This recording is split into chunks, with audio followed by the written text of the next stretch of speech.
uni korzinka monopol qildi degan gaplar qanaqa? Yo'q, men monopol qildi yoki makro yoki korzinka siqib chiqardi deganga ishonmayman.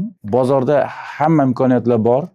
Yana nechtasi, masalan, hozir bu formatdagi magazinlar ikkitagina, makro bilan korzinka. Boshqa bu formatda yo'q edi.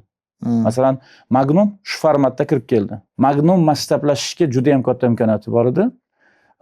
Lekin qanaqadir sabablar bo'ldi. Может быть, bunga sabab 22-yilda bo'lgan Qozog'istondagi to'ntarishlarmi yoki boshqa ularning fokusi butunlay o'zgarib ketdimi yoki fokus qilmadimi? Bularni aniq sabablarini albatta bilmaymiz. Masalan, Volt chiqib ketdi kechagi. Nimaga chiqib ketdi? O'zbekistonda potensial bor, juda ham katta potensial bor, lekin baribir chiqib ketdi.